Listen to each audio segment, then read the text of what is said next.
مصطفیٰ جانے رحمت پہ لاکھوں سلام، شمع بز میں ہدایت پہ لاکھوں سلام۔ اعوذ باللہ من الشیطان الرجیم، بسم اللہ الرحمن الرحیم۔ فانقلبوا بنعمت من اللہ وفضل لم یمسسہم سوء واتبعوا رضوان اللہ واللہ ذو فضل عظیم، صدق اللہ العظیم۔ رب اشرح لی صدری ویسر لی امری واحلل عقدۃ من لسانی یفقہوا قولی واجعل لی وزیرا من اہلی، آمین یا رب العالمین۔ اللہم صلی علی محمد وعلی آل محمد کما صلیت علی ابراہیم وعلی آل ابراہیم انک حمید مجید۔ اللہم بارک علی محمد وعلی آل محمد کما بارکت علی ابراہیم وعلی آل ابراہیم انک حمید مجید۔ آج 10 ربیع الاول ہے اور آج ہم سیرت رسول صلی اللہ علیہ وسلم میں غزوہ احد کا بیان پڑھیں گے انشاءاللہ۔ مدینے میں واپسی جب رسول اللہ صلی اللہ علیہ وسلم کی ہوئی تو اللہ کے رسول صلی اللہ علیہ وسلم نے قیدیوں کے بارے میں صحابہ سے مشاورت کی غزوہ بدر سے واپسی کے موقع پر۔ اب سیدنا ابوبکر رضی اللہ تعالیٰ عنہ کی رائے یہ تھی کہ ان سے فدیہ لے کر ان کو چھوڑ دیا جائے، اور سیدنا عمر رضی اللہ تعالیٰ عنہ کی رائے دی کہ انہیں قتل کر دیا جائے، اور قتل بھی ہر شخص وہ کرے جو جس کا رشتہ دار ہے، تاکہ اللہ تعالیٰ یہ دیکھ لے کہ ہم اللہ تعالیٰ سے محبت کرتے ہیں، رشتہ داروں سے محبت نہیں کرتے ہیں۔ اور اللہ تعالیٰ نے بھی اس بات کو پسند کیا، لیکن رسول اللہ صلی اللہ علیہ وسلم نے سورہ محمد کی جو آیت پہلے نازل ہو چکی تھی، فدیہ دے کر آپ چھوڑ سکتے ہیں، اس سے استفادہ کیا اور فدیہ طے کر کے جو ہے وہ لوگوں کو چھوڑ دیا۔ اور اس موقع پر یہ بھی ہوا کہ رسول اللہ صلی اللہ علیہ وسلم کی صاحبزادی سیدنا زینب نے اپنے شوہر ابو عاص رضی اللہ تعالیٰ عنہ کو فدیے میں جو مال بھیجا اس میں ایک ہار بھی تھا۔ یہ ہار سیدہ خدیجہ رضی اللہ تعالیٰ عنہ کا تھا۔ انہوں نے جب سیدہ زینب کو ابو العاص کے ساتھ رخصت کیا تھا، یعنی شادی ہوئی تھی، نکاح ہوا تھا، تو اس وقت یہ ہار تحفے میں دیا تھا۔ جب رسول اللہ صلی اللہ علیہ وسلم کے پاس وہ ہار آیا فدیے کے طور پر، تو آپ صلی اللہ علیہ وسلم کی آنکھوں میں دقت آ گئی، آنسو آ گئے۔ آپ صلی اللہ علیہ وسلم نے صحابہ کرام سے اجازت چاہی کہ اگر تم لوگ اجازت دو تو ابو سعد کو میں بلا فدیے کے چھوڑ دوں۔ صحابہ نے ایسا ہی کیا، اجازت دے دی۔ چنانچہ آپ صلی اللہ علیہ وسلم نے ابو العاص کو اس شرط پر چھوڑ دیا کہ وہ زینب بنت رسول کو چھوڑ دیں گے اور وہ ان کو مدینے آنے دیں گے۔ چنانچہ ابو العاص نے ایسے ہی کیا اور مکے جا کر سیدنا زینب کو چھوڑ دیا، وہ مدینے ہجرت کر کے آئیں۔ اس طرح کے بھی واقعات ہوئے، اور سیدنا رقیہ کی رضی اللہ تعالیٰ عنہ کی وفات ہو گئی، اور سیدنا عثمان رضی اللہ تعالیٰ عنہ کی پھر ام کلثوم سے رسول اللہ صلی اللہ علیہ وسلم نے شادی یعنی نکاح کروا دیا۔ تو کیونکہ سیدنا عثمان رضی اللہ تعالیٰ عنہ کے نکاح میں آپ صلی اللہ علیہ وسلم کی 2 بیٹیاں تھیں، اس لیے آپ کو ذو النورین بھی یعنی 2 نوروں والا بھی کہا جاتا ہے۔ تو بدر کا واقعے میں یہ معاملات بھی ہوئے، اور اس کے بعد کے جو واقعات ہوئے ان میں ایک غزوہ بنو سلیم تھا۔ بدر سے واپسی کے 1 ہفتے بعد کہتے ہیں کہ واپسی کے صرف 1 ہفتے بعد، اور بعض روایات میں یہ ہے کہ 2.5 یا 3 ماہ بعد بنو سلیم نے مدینے پر حملے کا معاملہ شروع کیا۔ رسول اللہ کو خبر ہوئی تو آپ نے ان کے معاملات پر دعویٰ بولا، جگہ پر دعویٰ بولا، اور وہاں سے مال غنیمت لے کر واپس لوٹے۔ ایک شخص نے آپ صلی اللہ علیہ وسلم کو قتل کرنے کی کوشش اور سازش کی، لیکن رسول اللہ نے اس کو پکڑ لیا، اور جس پر وہ پھر بعد میں مسلمان ہو گیا۔ غزوہ بنو قینقاع بھی ہوا۔ اس کے بعد یہود نے کھل کر جو ہے وہ سامنے آنے کا معاملہ کیا، اور جو ہے وہ اللہ کے رسول صلی اللہ علیہ وسلم نے وعدہ خلافی کے طور پر ان کو پھر مدینے سے نکال دیا۔ کعب بن اشرف کا قتل ہوا۔ یہ شخص جو ہے وہ بڑا مالدار یہودی اور شاعر تھا، اور مسلمانوں سے سخت نفرت کرتا تھا۔ چنانچہ یہ رسول اللہ اور صحابہ کی شان میں گستاخی کرتا تھا، اور ان کی عورتوں کے متعلق برے اشعار کہتا تھا، جبکہ ان کے دشمنوں کی مدح کرتا تھا اور انہیں جنگ کے لیے بھڑکاتا رہتا تھا، یہاں تک کہ یہ بدر کے بعد قریش کے پاس بھی جا پہنچا اور انہیں مسلمانوں سے جنگ کرنے پر اکسایا، اور اس کے بارے میں بہت سے اشعار بھی کہے۔ یہ بھی کہا کہ تم لوگ مسلمانوں سے زیادہ ہدایت کی راہ پر ہو۔ اس نے بنو قینقاع پر جو گزر چکی تھی اس سے بھی عبرت حاصل نہ کی۔ بالآخر نبی پاک صلی اللہ علیہ وسلم نے یہ اعلان کیا کہ کون ہے جو کعب بن اشرف کو جو ہے وہ نپٹے۔ جواب میں جو ہے وہ بہت سے صحابہ آئے۔ اس کے بعد اللہ کے رسول صلی اللہ علیہ وسلم نے ایک صحابی کو اجازت دی کہ وہ جا کر جو ہے وہ کعب بن اشرف کو جو ہے وہ جہنم واصل کر دے، تو اللہ کے رسول صلی اللہ علیہ وسلم کی ہدایت پر کعب بن اشرف کو جو ہے وہ جہنم واصل کیا گیا۔ اس سے بھی معلوم ہوتا ہے کہ جو رسول اللہ صلی اللہ علیہ وسلم کی شان میں گستاخی کرے گا اس کی سزا قتل ہے، سوائے قتل کے اور کچھ نہیں ہے، یہ سزا ہے، اور جب تک اس کو قتل نہیں کیا جائے گا یہ گستاخی کے واقعات رکیں گے نہیں۔ تو یہ معاملات ہوئے۔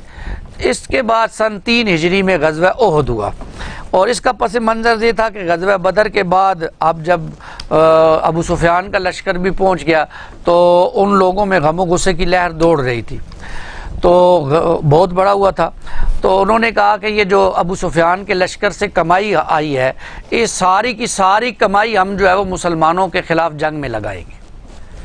ادھر رسول اللہ صلی اللہ علیہ وسلم کو معلوم ہوا، آپ مدینے میں جب تشریف لائے تو آپ کو خبر ملی کہ قریش جو ہے وہ مسلمانوں کے خلاف جو ہے وہ جنگ کرنے کے لیے اپنے آپ کو اکٹھا کر رہے ہیں۔ تو عصر کی نماز کے بعد رسول اللہ صلی اللہ علیہ وسلم نے صحابہ سے مشورہ کیا، اور مشورے میں کچھ صحابہ کی رائے یہ تھی کہ مدینے میں رہ کر لڑا جائے، اور خود رسول اللہ صلی اللہ علیہ وسلم کی رائے بھی یہ تھی کہ مدینے میں رہ کے لڑا جائے، لیکن کچھ نوجوان صحابہ کی رائے یہ تھی کہ مدینے سے باہر نکل کے لڑا جائے، جو سے شہادت کے جذبے میں انہوں نے یہ بات کہی۔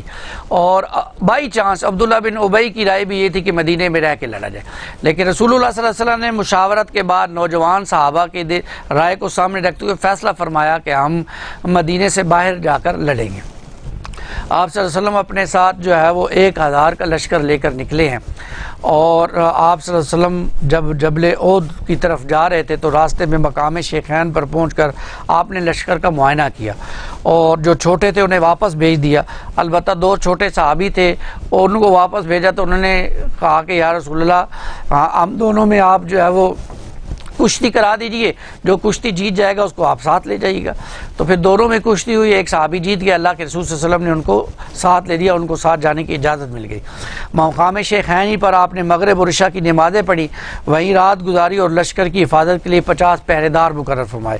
آخری رات میں فجر سے پہلے آپ صلی اللہ علیہ وسلم نے کوچ فرمایا اور شوط نامی ایک جگہ پر فجر کی نماز ادا کی۔ یہیں عبداللہ ابن ابی نے بغاوت کی اور اپنے 300 ساتھیوں کو لے کر واپس چلا گیا۔ وہ کہنے لگا جی دیکھیں ہماری رائے کو تو کوئی اہمیت ہی نہیں دی گئی، ہم نے تو کہا تھا کہ مکے میں مدینے کے اندر رہ کے لڑا جائے، اب کیونکہ مدینے میں نہیں لڑے اس لیے ہم واپس جا رہے ہیں۔ 300 لوگوں کو لے کر وہ شخص واپس آ گئے۔ اب یہاں نوٹ کیجئے، وہ مدینے سے ہی کہہ دیتا میں نہیں ساتھ جاتا ہوں، میری رائے نہیں مانی گئی، لیکن نہیں، وہ ساتھ گیا۔ کیوں؟ تاکہ سائیکالوجی کے جو اصول ہیں اس کے تحت دوسرے لوگوں پر بھی اثر پڑے کہ دیکھو عبداللہ بن ابی ساتھ آیا تھا، یہاں سے واپس جا رہا ہے تو لازماً کوئی ایسی بات ہوئی ہے جو یہ واپس جا رہے ہیں۔ اور کچھ قبائل ڈگمگا بھی گئے، قرآن مجید نے کہا، لیکن اللہ تعالیٰ نے پھر ان کو ہمت دی۔ تو بہرحال عبداللہ بن ابی وہاں سے 300 منافقوں کو لے کے واپس آ گیا، جس کے بعد 700 خالص صحابہ اللہ کے رسول صلی اللہ علیہ وسلم کے ساتھ رہ گئے۔ یہاں سے اللہ کے رسول صلی اللہ علیہ وسلم احد کے میدان میں پہنچے، اور آپ صلی اللہ علیہ وسلم نے جنگ کی ترتیب دی، اور آپ کے پیچھے ایک درہ تھا، احد کی پہاڑی تھی، اس کے اوپر آپ نے 50 تیر اندازوں کو مقرر کیا سیدنا عبداللہ ابن زبیر کی رضی اللہ تعالیٰ عنہ کی امیر بنا کر، اور آپ نے ان سے کہا کہ تم اگر یہ بھی دیکھو کہ کوے اور چیلے ہمیں کاٹ کے کھا رہے ہیں، پھر بھی تم نے یہ درہ نہیں چھوڑنا ہے، اس درے سے نہیں ہٹنا ہے۔ اور باقی ساتھیوں کو اللہ کے رسول صلی اللہ علیہ وسلم نے نیچے ترتیب دی۔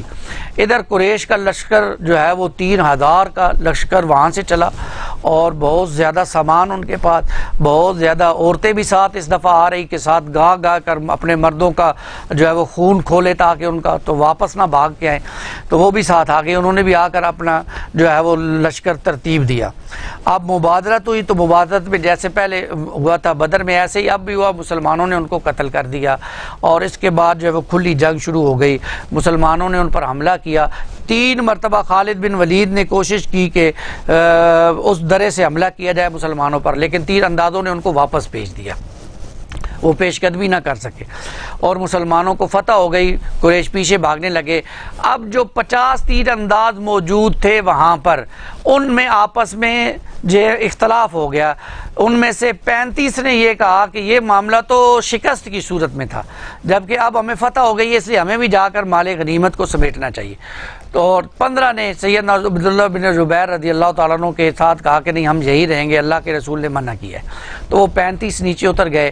سیدنا خالد بن ولید رضی اللہ تعالیٰ عنہ جو اس وقت تک ایمان نہیں لائے تھے، انہوں نے دیکھا کہ وہ درہ اب خالی ہو گیا، تو پورا احد کے پہاڑ کا چکر کاٹ کے وہ پیچھے سے آئے ہیں، اور وہ 15 صحابہ بھی شہید ہو گئے۔ مسلمانوں پر جب پیچھے سے حملہ ہوا تو جو قریش بھاگ کر جا رہے تھے وہ بھی پیچھے مڑ آئے۔ اب جو فتح ہوئی تھی وہ یوں سمجھیے کہ ظاہری طور پر شکست میں جو ہے وہ تبدیل ہو گئی۔ رسول اللہ صلی اللہ علیہ وسلم پر بھی آپ کو معلوم ہونا چاہیے کہ آپ صلی اللہ علیہ وسلم پر جو صحابہ آپ کی حفاظت کر رہے تھے وہ تو شہید ہوئے ہی ہوئے، آپ صلی اللہ علیہ وسلم کے دندان مبارک شہید ہوئے، آپ صلی اللہ علیہ وسلم پر تلوار کا وار لگا، آپ کا جو خود تھا وہ آپ کے گال میں پھنس گیا، اور جب اس کو نکالا گیا تو خون کا ایسے فوارہ اٹھا اور وہ احد کے میدان میں گرے۔ اب غور فرمائیے، رسول اللہ صلی اللہ علیہ وسلم کا خون گرے باقی رہے گا۔ تو جو مشن کے ساتھ ہے تو اس کو معلوم ہونا چاہیے کہ اللہ کے رسول کا مشن زندہ مشن ہے، قیامت تک ہے، آج بھی موجود ہے، میں اور آپ اس مشن کا حصہ بن سکتے ہیں۔ تو رسول اللہ صلی اللہ علیہ وسلم کے دندان مبارک جو ہے وہ شہید ہو گئے، آپ کے مبارک خون گر گیا، اور 70 صحابہ شہید ہو گئے، 70 صحابہ شہید ہو گئے۔ احد کے میدان میں ان کی قبریں بنائی گئی، ان میں بڑے اکابر صحابہ سیدنا حمزہ شہید ہو گئے، اور ان میں سیدنا مصعب بن عمیر شہید ہو گئے۔ یہ وہی مصعب جن کو گھر سے نکالا گیا اور جنہوں نے ساری عمر کمل میں گزاری، قاری جن کے بارے میں جن کو اللہ کے رسول نے بھیجا تھا مدینے میں قرآن جو ہے وہ سنانے کے لیے، یہ مصعب جو ہے وہ شہید ہوئے ہیں۔ تو ان کے کمل کو سر پہ کرتے تھے تو پاؤں ننگے ہو جاتے تھے، پاؤں پہ کرتے تھے تو سر ننگا ہو جاتا تھا۔ صحابہ نے عرض کیا یا رسول اللہ صلی اللہ علیہ وسلم اب کیا کریں؟ تو فرمایا ان کے سر کو ڈھانپ دو اور ان کے پاؤں پر پتے رکھ دو، گھاس رکھ دو۔ یہ معاملہ ہوا ہے رسول اللہ صلی اللہ علیہ وسلم کا اور آپ کے صحابہ کا۔ بہرحال مسلمانوں نے دوبارہ مجتمع ہو کر قریش پر حملہ کیا، اور جو ہے وہ قریش کے جو ہے وہ معاملہ یہ ہوا کہ قریش وہاں سے پلٹنے پر مجبور ہوئے، لیکن مسلمانوں کا کافی نقصان ہو گیا۔ جب مشرکین واپسی کے لیے پوری طور پر تیار ہو چکے تو ابو سفیان جبل احد پر نمودار ہوا اور بآواز بلند بولا کیا تم میں محمد ہیں؟ کسی نے کوئی جواب نہیں دیا۔ اس نے پھر کیا تم میں ابو قحافہ کے بیٹے ابو بکر ہیں؟ کسی نے کوئی جواب نہ دیا۔ اس نے کہا کہ کیا تم میں عمر بن خطاب ہیں؟ اب بھی کسی نے جواب نہ دیا۔ انہیں نبی صلی اللہ علیہ وسلم نے جواب دینے سے منع کر دیا تھا۔ اب ابو سفیان نے کہا اچھا چلو ان تینوں سے تو فرصت ہوئی۔ یہ سن کر سیدنا عمر رضی اللہ تعالیٰ عنہ بے قابو ہو گئے، بولے اللہ کے دشمن جن کا تو نے نام لیا وہ سب زندہ ہیں، اور ابھی اللہ نے تیری رسوائی کا سامان باقی رکھا ہے۔ ابو سفیان نے کہا تمہارے مقتولین کا مثلہ ہوا، یعنی ہم نے بدلہ لے لیا۔ اور پھر اس نے حبل اللہ کا نعرہ بلند کیا۔ نبی پاک صلی اللہ علیہ وسلم نے صحابہ سے عرض کی، صحابہ سے کہا کہ تم اللہ کا نعرہ لگاؤ، اللہ اعلیٰ و اجل، اللہ اعلیٰ اور برتر ہے۔ ابو سفیان نے پھر نعرہ لگایا لنا العزیٰ ولا عزیٰ لکم، ہمارے لیے عزیٰ ہے اور تمہارے لیے کوئی عزیٰ نہیں ہے۔ تو نبی پاک صلی اللہ علیہ وسلم نے جواب سکھایا صحابہ کو اللہ مولانا ولا مولا لکم، اللہ ہمارا مولا ہے اور تمہارا کوئی مولا نہیں ہے۔ اس کے بعد ابو سفیان نے کہا کتنا اچھا کارنامہ رہا، آج کا دن جنگ بدر کے دن کا بدلہ ہے اور لڑائی ڈول ہے۔ سیدنا عمر نے کہا برابر نہیں، ہمارے مقتولین جنت میں ہیں اور تمہارے مقتولین جہنم میں ہیں۔ ابو سفیان نے کہا تم لوگ یہی سمجھتے ہو، لیکن اگر ایسا ہوا تو ہم ناکام و نامراد رہے۔ پھر ابو سفیان نے حضرت عمر کو بلایا اور کہا عمر میں اللہ کا واسطہ دے کر پوچھتا ہوں کیا ہم نے محمد کو قتل کر دیا؟ سیدنا عمر نے کہا واللہ نہیں، وہ اس وقت تمہاری باتیں سن رہے ہیں۔ ابو سفیان نے کہا تم میرے نزدیک زیادہ سچے اور راست باز ہو۔ اس کے بعد ابو سفیان نے پکار کہا آئندہ سال بدر میں پھر لڑنے کا وعدہ ہے۔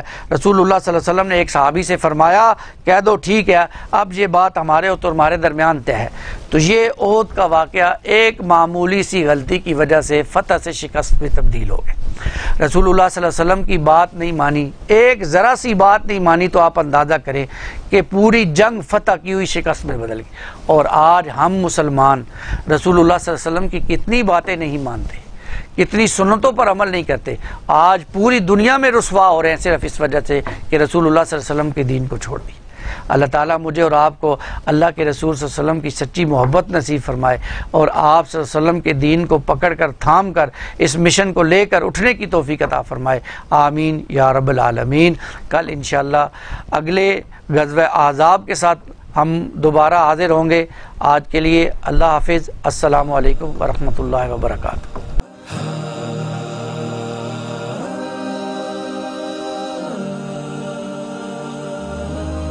مصطفیٰ جانے رحمت پہ لاکھوں سلام. شمع بز میں ہدایت پہ لاکھوں